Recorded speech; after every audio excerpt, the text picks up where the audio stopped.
Alright,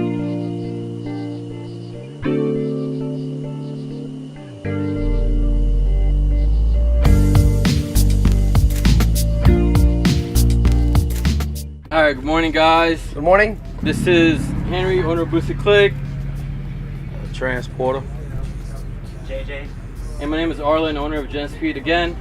And we're doing a little bit of podcast today. First of all, we're gonna have Anthony introduce what's the show all about. We the Untouchables. We're going on 6 years right now as a car club and out of the Savannah and Hinesville and Richmond Hill area. You know, our proceeds mostly go towards the wounded warriors, battle buddies, the Gaber House. You know, we try to do a lot, giving back to the community.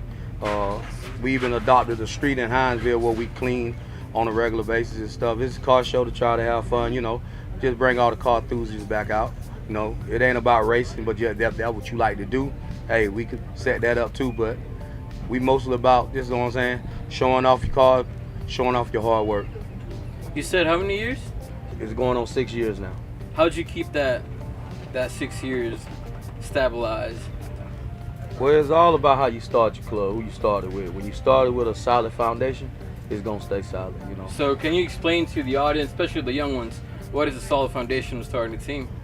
Well, you got to start a club with, everybody got to have the same goal. And, you know, we all got to see one vision. You know, that's where it got to start at, to maintain, to be solid from the beginning. You're gonna have the BS, because, you know, when you got a bunch of adults together, everybody ain't gonna agree. But we got to be able to compromise and, you know what I'm saying, get through those parts. Move forward, and, move forward.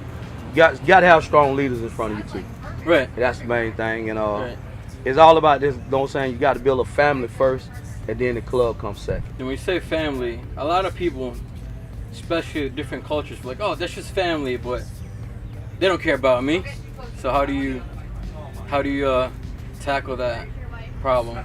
Well, in our club, well, you can look at it, you can tell that it's bigger than a club with us, because right. you know, we lean on each other. You know, we got people that when we go through stuff, everybody can, you know, there's certain people in the club you can call and talk to, and you don't have to worry about hearing it again. And you know, we got people that, like, we got a lot of retired servicemen. Yeah. So you know, those guys are very experienced with handling, dealing with people and stuff. And once you reach a certain age as an adult, you know, a lot of childish stuff go away, you know. Right. Because all of us are all married, family men, got kids. Got no time you for know, that. We don't have time for, you know. Try to keep it as what I call a recreation and a hobby. Right. Because we all pretty much work Monday through Friday. Saturday, you deal with your car. That's when you take that jacket off that you wore all week. Yeah. And then you can be a kid again, you know what I'm saying? Right. Enjoy yourself. You know, you get a bunch of kids out in the playground, they don't see color, they don't see gender, they just play. Right. That's right. how we try to make it when it comes to this car club. We don't, you know, we one of the most car clubs that you don't have to have a certain car to be in our club, you know.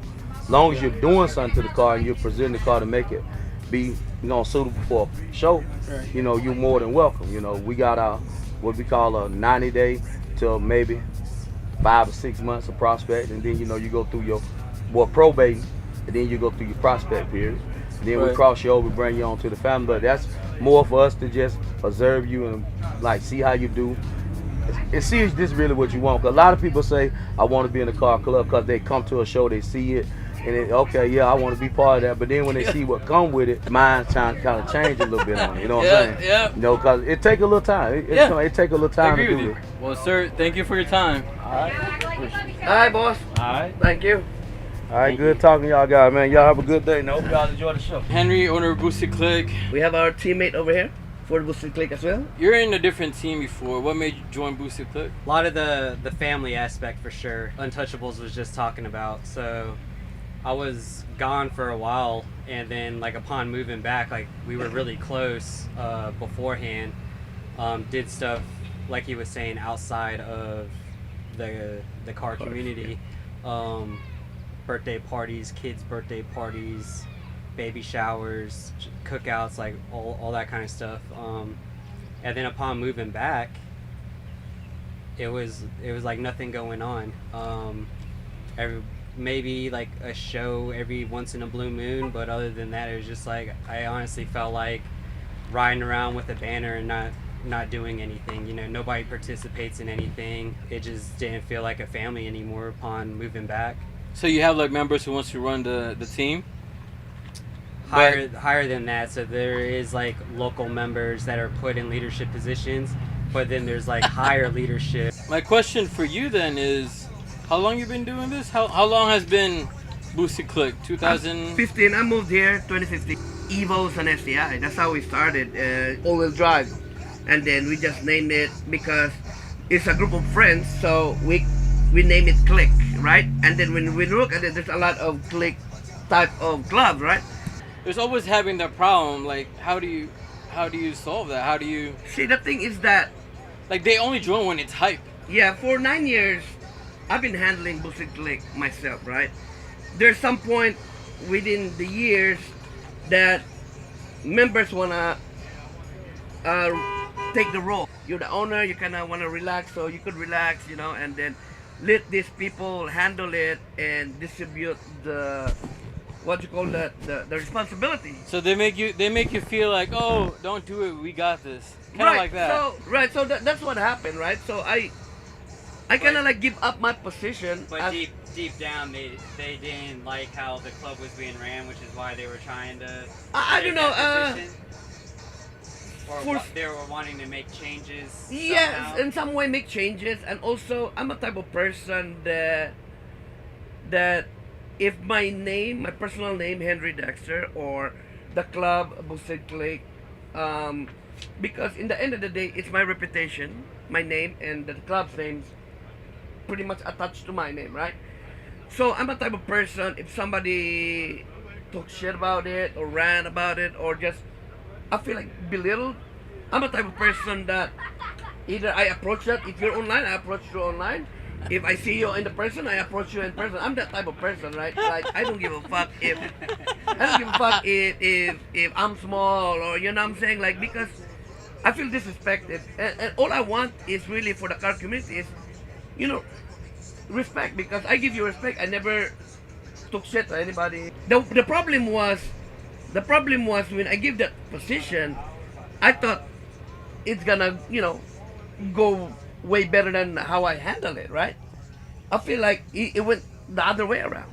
Yeah, and that's the key word too. Like, I'm not trying to interrupt. Like, you thought it's gonna go this way. You think it's gonna go this way. Because I was having that problem within my team. Good thing I had Bradley Bishop and Walter Riggs. That always reminds me that, you know, like, I'm a dealer. That's my main business. And to put, instead of selling like fake stuff, sell like quality stuff. People that was within the club and that left, I don't call it betrayal, really, because in the end of the day, two different people. I've been doing this one for 9 years, just over here in Hinesville, locally within Savannah area, and in terms of people leaving and I feel betrayed, I don't call it betrayed, because the only really the difference is, I'm asking type of thing is, be honest. I even support the people that are doing it, right? If you're looking about competition, my car, your car, I go different show. You're still here, still in Hinesville, Savannah area. I go different city on different states. So, you know, I have stuff to prove it, because I post everything that I have and I win everywhere I go. Just be honest. Yeah. You know what I'm saying? Be honest. Like, hey man, I'm leaving. I want to create my own. Can you support me? I'm like, yeah, no problem. Yeah, man. You know yeah, what I of mean? course. I'll support you. But to say something different, and then you came back from deployment, all of a sudden you left the club, and then all of a sudden you created your new club, and then all of a sudden all the members that within the club before is already in yours. How you call that? They're kind of like poaching it. For me, I've been doing this one for 9 years. I guess my strategy works because I'm still here. You don't want to create a car club that you just stay local. Yeah. What's the point? Yeah. You know? I think a lot of people are honestly scared to be honest and upfront with a lot of things nowadays. Yep. They scared to hurt people's feelings and kind of want to play stuff off, and I guess like make it like it's not as bad as what it really is, or you know. Exactly. Yeah, Because what I yeah, tell if my you got team, an issue with the club or whatever, Yeah. or if there's Voice it out. something going on, yeah, just state your opinion, your reason, like, and just move on with it. I approach it of, you know, different type of people within the group, you approach it on different type of level also. But the biggest thing that he pointed out that I wanna good, what went wrong. right, the biggest thing that he just said is a lot of people nowadays is scared Soft. to either to approach or be honest within the group, and then all of a sudden they cannot be honest on the group, and yet they go out and it spread a different rumor or different things Yep. outside. Now let's talk about like motivation. Just quick motivation. How did you end up having your car? If you're gonna start with a build, definitely start with it and see it through till the end. So many people like start with something, and I don't feel like these projects like never like get finished 100%. You know. Yeah. So like mine started out, honestly, it was just gonna be a daily because I had an Evo at the time, and it became too uncomfortable driving it every day with everything that's been done to it. And I was commuting back and forth from Hinesville to Savannah. Yeah. So I came across my 95 Eclipse for $900 in Jacksonville. Beat to hell, looked like it belonged in a junkyard, and picked it up, and then happened to watch Fast and the Furious that night. It'd be really cool to do a tribute replica, and so me and my dad did one, and trying to keep it very exact to the movie has been like the longest process to it, but it's been an 8-year project putting it all together, finding the discontinued parts and making it look super legit to the movie. 9 years of being Boostedclique. How many awards do you have? Probably 200-300. 200-300 awards? Yeah. All right. And that's another thing about seeing your project through till the end. Can you give the audience an advice on how to win shows? Like, Man, it was you're very, the show king, man. it was very simple, man. I always tell everybody, if you go to a show, all of these judges of the event don't know anything about your performance. They go by the look, right? So when you build something, when you go to the show, build it for something for a show. Wheels, air suspension, body kit. Every year I change the color of my car, right? Because you don't want to go there on a show, on the same event, on the same month every year. For I example, remember seeing that before. Elite Tuner, there's always one car. People are not gonna go there to pay anymore on the event because you're seeing the same car for the whole 5 years. That's why every month or every year I win, because when they look at it, it was different last year, man. Like, how long you been doing this? Like, I change it every year.